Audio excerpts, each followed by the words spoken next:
Bonjour à toutes et à tous, merci d'être venus. Vous venez d'avoir un petit aperçu de combien il est passionnant de travailler aux côtés de Philippe à la Quadrature du Net. Bon, j'ai l'impression d'être un nain, encore plus que d'habitude, vu le niveau de cette discussion. Moi, il y a 21 ans, j'étais en train de jouer à la Game Boy. Mais justement, déjà, les mains sur une machine intelligente, et bourrée de logiciels, propriétaires en l'occurrence. Cette question de la déprolétarisation du savoir est au cœur de nos problématiques avec la Quadrature du Net et le combat politique que nous menons. Nous sommes tous issus du monde du logiciel libre parmi les cofondateurs de la Quadrature. C'est quelque chose qui est assez intriguant, assez amusant. Une grande partie de nos contributeurs sont des libristes barbus, comme il se doit. Et on est en train de faire une démonstration que ces processus du logiciel libre s'appliquent bien au-delà de la seule création de lignes de code. Et à titre personnel, c'est en ayant baigné dans ces usages du logiciel libre que j'ai pu tenter d'étendre ça par mon action à d'autres domaines, et j'aimerais qu'on puisse un petit peu en discuter ici. Si on observe les mécanismes du logiciel libre, si on observe le fondement même de cette déprolétarisation, on s'aperçoit que jusqu'alors, jusqu'à 1982, le logiciel s'était prolétarisé par un ensemble de paramètres techniques qui ont été bouleversés au fil du temps.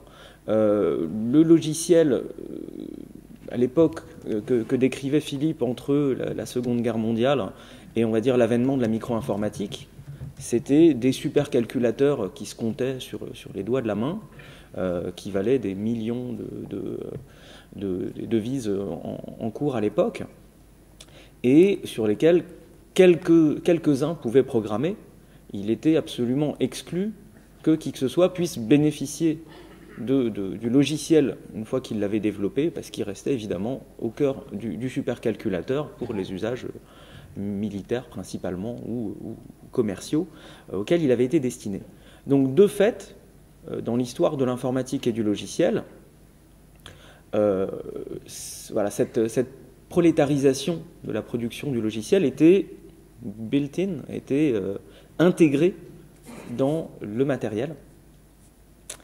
Et lorsque Richard Stallman, en 1982, a commencé à conceptualiser le logiciel libre, il a véritablement été précurseur de ce que l'on va pouvoir aujourd'hui déprolétariser par les mêmes biais, par les mêmes outils et avec les mêmes mécanismes. En tentant un petit peu de lister ces paramètres, j'en vois quelques-uns. Je vois déjà les outils. Donc les outils, c'est ceux que je viens d'évoquer. C'est le calculateur sur lequel on va faire tourner son logiciel. Donc c'est l'avènement de la micro-informatique au début des années 80 qui permet à tout un chacun d'avoir chez soi une unité de production de logiciels. L'équivalent numérique d'un papier et d'un crayon pour écrire un texte avec un ordinateur. Voilà, c'est un ordinateur quel qu'il soit, avec sa plus petite quantité de mémoire, même comment ils s'appelaient, c'était les Micral, comment ils s'appelaient, ces premiers micro-ordinateurs qui avaient des switches comme ça, des boutons et des loupiotes qui s'allumaient pour programmer en binaire directement les instructions. Voilà, le premier appareil venu devient l'équivalent du papier et du crayon pour la production de logiciels. Ensuite, il y a le coût de la copie. Et là encore, c'est quelque chose sur lequel Richard était sans doute précurseur en 1982, parce qu'il était au MIT, donc où on bénéficiait sans doute des technologies les plus élaborées en la matière. J'imagine que les bandes de backup, de stockage, étaient abondantes et qu'il n'y avait pas à se poser la question d'acheter des supports vierges au MIT pour faire ses copies. Donc, il a pu, dans son contexte, dans son environnement à l'époque, bénéficier d'un coût de copie très faible, et que copier le logiciel à son voisin ne soit pas quelque chose de trop coûteux pour être dissuasif. On se souvient que dans les premières versions de la GPL notamment, il était question de rembourser le prix de la copie du support du code source lorsque l'on demandait à se faire transmettre le code source. Donc voilà, ce paramètre était très important. Aujourd'hui, avec Internet, le coût de la copie tend invariablement vers zéro, de plus en plus proche de zéro, pour être quasiment impossible à percevoir. Un autre élément indispensable, qui là encore était dans la culture du MIT et de Richard au début des années 80, et qui désormais se généralise avec Internet, c'était les usages, les protocoles au sens humain du terme, de qui va contribuer du code en le mettant où, sous quel format, comment on va commenter ou pas le code et le documenter. Donc un ensemble de règles sociales qui déterminaient les conditions de travail collectif. Et ensuite, l'interconnexion. Donc l'interconnexion dans le MIT, là encore, c'est assez évident. On était dans un labo, lui-même connecté à d'autres labos, l'université elle-même connectée à d'autres universités. C'est la recherche scientifique qui était déjà interconnectée lorsque Richard Stallman a commencé son idée folle à l'époque du logiciel libre. Et donc c'est une interconnexion qui se fait à la fois entre les pairs, entre scientifiques, entre programmeurs qui vont participer à un même projet, mais également de façon transversale, sur des compétences différentes. Donc aujourd'hui, ça va être des programmeurs qui vont se mettre en relation avec des gens plutôt doués pour la gestion de projet, avec d'autres plutôt doués pour le web design, d'autres pour l'aspect graphique, peut-être presque marketing, qui enrobera le logiciel libre, d'autres plutôt doués pour la communication vers le grand public, etc., etc.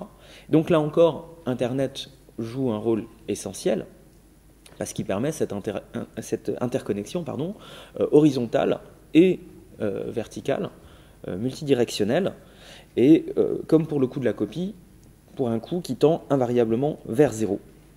Et donc le dénominateur commun entre tout ça, c'est bien évidemment Internet, les technologies numériques et Internet, et se pose la question aujourd'hui de quelle définition appliquer à Internet. Qu'est-ce qu'Internet? C'est cette espèce de boîte noire qui prend la poussière rattachée à la prise téléphonique pour beaucoup.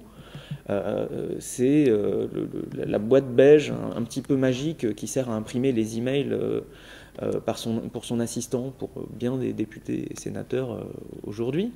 Mais la caractéristique profonde d'Internet, c'est cette neutralité du net qu'évoquait Philippe précédemment, que l'on s'efforce à défendre aujourd'hui, qui est en train de devenir un sujet politique sexy, qui est l'objet actuellement de nombreuses consultations et à l'ARCEP et au sous-ministère de Nathalie Kosciusko-Morizet et dans les services de Bercy et surtout, j'allais dire, à la Commission européenne, dans le cabinet de Madame Neelie Kroes.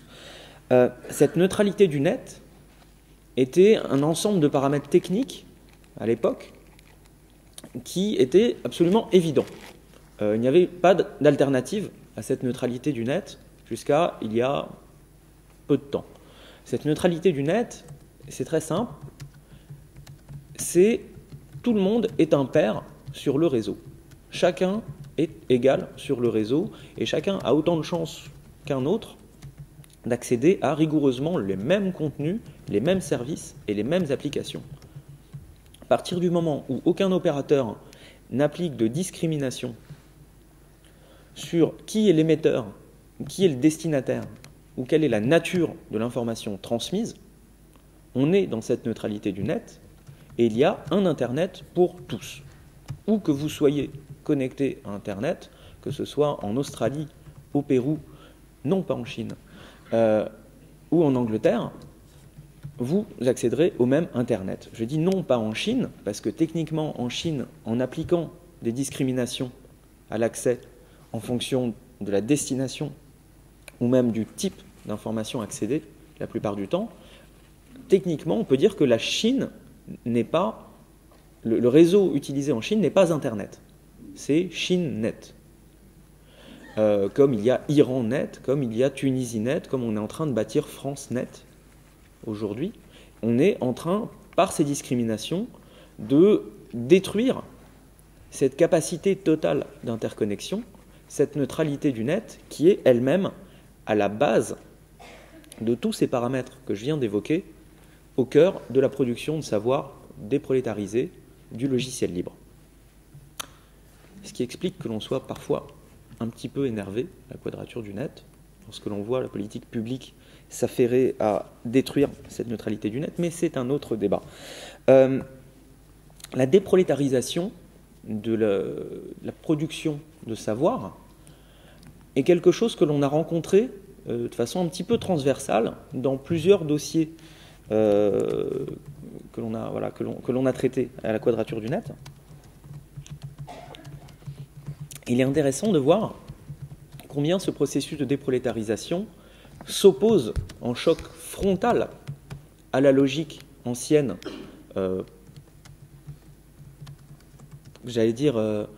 prolétarisante, je crée des mots peut-être, la logique ancienne qui présidait.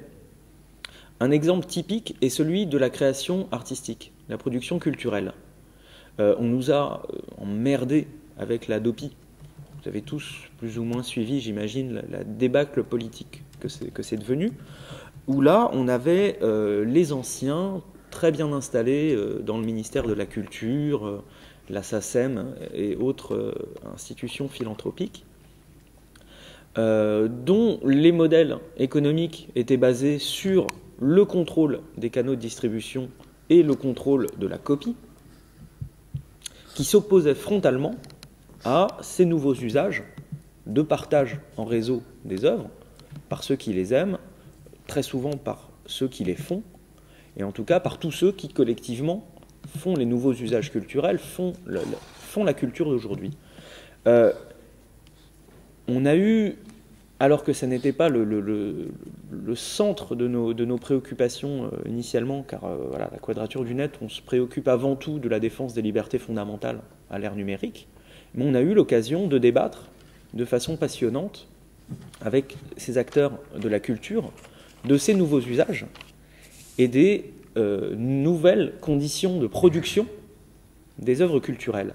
Et donc là, j'ai eu l'impression qu'on assistait en plein à cette déprolétarisation, là encore permise par Internet, où si l'on observe la structure de la production, prenons l'exemple de l'industrie du disque, on avait ces intermédiaires qui, au passage, prennent 60% du prix des ventes des disques, et qui avaient un rôle absolument clé jusqu'au milieu des années 90, à la fin des années 90, parce qu'ils accompagnaient les artistes, qu'ils leur donnaient accès aux outils de production qui étaient les studios et le personnel qualifié rare pour l'utiliser. Ils leur permettaient d'accéder au réseau de distribution, jouer des coudes et des têtes de gondole pour s'assurer que les disques, une fois produits physiquement, atteignent les rayonnages, leur donner accès à des canaux de promotion, en payant les DJ pour modifier les playlists, en faisant intervenir les uns ou les autres sur tel plateau télé ou telle émission de radio pour faire vendre. Et il se trouve qu'aujourd'hui, avec Internet, et c'est ce qui fait que on a pu voir certaines vieilles gloires des années 80 revenir en force en défendant le gagne-pain de leurs exploiteurs, si j'ose dire, de leurs intermédiaires. Internet va bouleverser tous ces paramètres-là. Internet et les technologies numériques bouleversent la production musicale en permettant par exemple à n'importe qui pour 5 à 10 000 euros de bénéficier chez lui d'un home studio qui lui permettra d'enregistrer 90% de ce à quoi peut ressembler la majorité des albums aujourd'hui, évidemment pour enregistrer une batterie de cuivre ou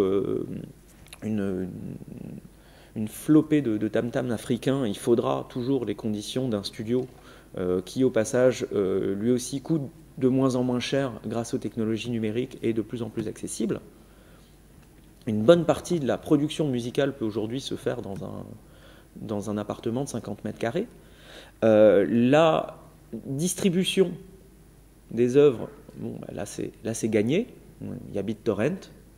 Un petit exemple que j'aime beaucoup est celui du Grey Album de DJ Danger Mouse, qui, comme son nom l'indique presque, était le mélange du Black Album de Jay-Z et du White Album des Beatles. Superbe album de mash-up comme ça, de mélange de ces pistes, qui a été l'objet de lettres de menaces, sinon d'insultes, de la part des producteurs qui menaçaient ce brave garçon des pires sévices juridiques possibles.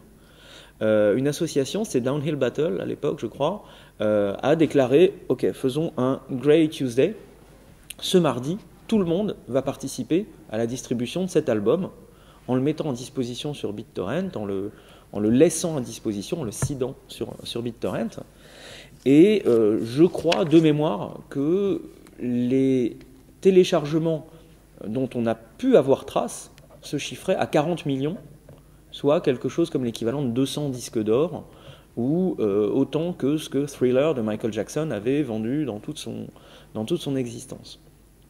Et encore, c'est que les chiffres dont on a eu trace, parce qu'une copie derrière a pu donner lieu à 100 autres copies. Donc, pour ce qui est de la distribution des œuvres, on a là entre les mains un outil qui est infiniment plus puissant que tout ce qui avait été envisagé jusqu'à présent. Bon, je vais pas rentrer dans le détail, mais également sur la promotion, les forums, blogs, microblogs et autres réseaux sociaux permettent là aussi de faire véhiculer de l'information à la vitesse grand V de façon beaucoup plus pénétrante et durable que des spots de pub ou même des émissions de prime time.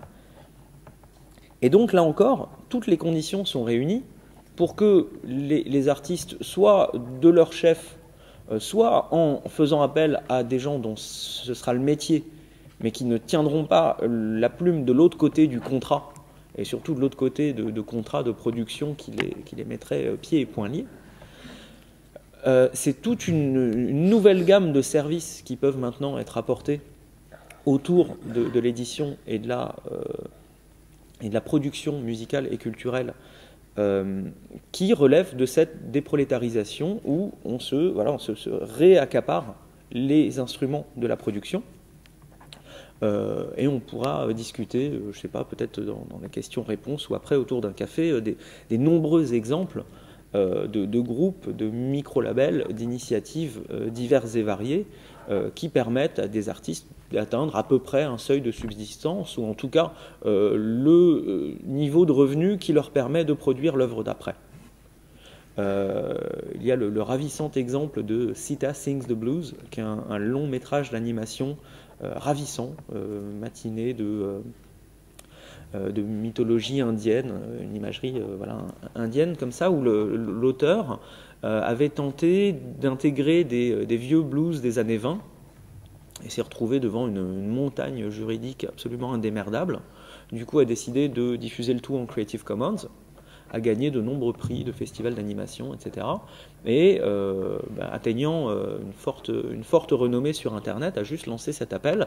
Si vous voulez que je fasse le film d'après, cliquez ici pour me donner quelques dollars. Et en quelques semaines, a récolté les 55 000 $ qu'il lui fallait pour, pendant un an, développer son film suivant. Tout va très bien, merci pour elle. C'est un aspect que je trouve à titre personnel, et on se rejoint là-dessus avec Philippe, qui est lui aussi grand amateur des arts et de la musique en particulier. Je trouve passionnant cette déprolétarisation de la création artistique, mais ça n'est, si j'ose dire, qu'un épiphénomène au milieu de ce qui nous occupe aujourd'hui, et donc de cette déprolétarisation du savoir à l'échelle de l'ensemble de la société. Pour la création artistique, c'est quelque chose qui débute, qui démarre, que l'on commence à voir ici ou là. Nos adversaires du disque et du film n'y croient toujours pas, ils disent mais ce ne sont que des petits machins qui n'existent pour personne, ou alors des gens qui ont été construits par les majors comme Nine Inch Nails, Radiohead, donc ça compte pas. Donc on est en train de voir ça émerger, mais c'est à de nombreux autres aspects de notre société qu'il me semble que l'on assiste au même mécanisme. Et modestement, à notre échelle, avec la quadrature du net, on est peut-être en train de participer d'une sorte de déprolétarisation de l'action citoyenne, de déprolétarisation de l'action politique, au sens noble du terme politique, pas celui des hommes politiques, mais celui des citoyens qui s'intéressent à la vie de la cité, par notre culture du logiciel libre et par nos outils qui sont ceux du logiciel libre, les canaux IRC, les wikis, les SVN, les Drupal, voilà, toute une série de mots qui va en faire s'évanouir plus d'une et plus d'un ici, qui semblent des acronymes barbares.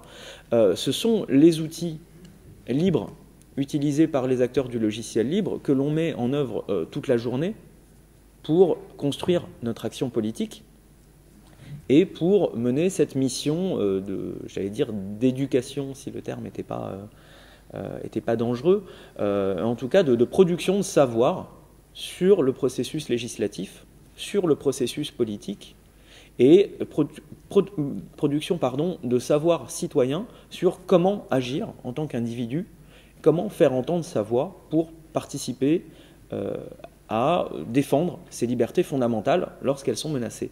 Alors c'est amusant, c'est un petit peu paradoxal, c'est un peu une situation de poule et d'œuf, que l'on utilise littéralement Internet pour tenter de protéger Internet, qui nous permet... Voilà, c'est une boucle comme ça de feedback. Et donc dans cette optique-là, on produit aussi bien du matériau analytique, comme on va partir d'une pile d'amendements haute comme ça, de jargon juridique complètement imbitable, que l'on va transformer par l'intermédiaire d'un petit bonhomme assis là-haut en une analyse claire et lisible, qui ensuite, par les actions d'autres petits gars ici ou là, ou ailleurs sur Internet, va se transformer en une grille, une liste de vote exactement du même format que celle que les eurodéputés ont sur leur bureau lorsqu'ils votent, qui elle-même va être transformée en un communiqué de presse qui va expliquer en des termes simples, avec des citations un petit peu politiques, ce qui se passe, qui va également être transformé en une note de une page ou deux qui va être transmise aux eurodéputés en même temps que la liste de vote elle-même, etc. etc. On produit et on publie de façon collective, collaborative, ces outils d'action citoyenne, comme on a culture de le faire avec des logiciels libres. Et donc, dans cette guerre contre le partage, telle qu'on l'appelle, que mènent les industries du divertissement contre Internet, cette guerre contre le partage est en train de se transformer, j'ai l'impression, en une guerre contre le savoir, en une guerre contre la connaissance. On rigolait bien à l'époque de la DATSI, avec ces DRM, en voyant combien ces industries du disque et du film étaient à côté de la plaque, avec leurs espèces de menottes numériques qu'elles essayaient d'imposer sur toute copie de leurs œuvres. On savait très bien qu'à la première copie sortie, les menottes allaient sauter et vogue la galère, qu'on allait de toute façon continuer de numériser et de sauvegarder l'ensemble des œuvres et l'ensemble du patrimoine culturel de l'humanité. On n'avait pas plus peur que ça à l'époque, sinon sur des entraves pour le bon développement du logiciel libre et de l'économie numérique. Il nous faisait sourire. Mais par rapport à ce qui est en train de se développer aujourd'hui, où aux côtés de ces industries du divertissement, ce sont les industries des télécoms qui ont maintenant un intérêt économique à casser cette neutralité du net et à casser cette capacité à diffuser le savoir, à restreindre les accès au net comme on vous vend cette espèce de Internet mobile, entre gros guillemets aériens, qui n'est pas de l'Internet, puisque votre opérateur va vous dire « vous n'avez pas le droit d'utiliser le logiciel de voix sur IP ». dont Skype. Vous n'avez pas le droit de faire de peer-to-peer, vous n'avez pas le droit de faire d'accéder aux newsgroups, vous n'avez pas le droit de ceci et de cela. Mais ce n'est pas le droit comme le droit défini par la loi, c'est le droit des opérateurs. C'est une sorte de nouveau droit des machines, de nouveau droit commercial qu'il nous faut refuser en bloc. C'est cette espèce de nouveau droit des restrictions et du droit des opérateurs à restreindre notre capacité à utiliser Internet qui est la pire chose qui peut nous arriver aujourd'hui pour la production de logiciels libres, pour la production culturelle déprolétarisée et émancipée des intermédiaires, et pour la production d'actions citoyennes et politiques et la production de savoir au sens large. Je vous serais donc reconnaissant à toutes et à tous de rester vigilants là-dessus et d'une façon ou d'une autre de participer à nos actions en les relayant, en parlant autour de vous. Et voilà.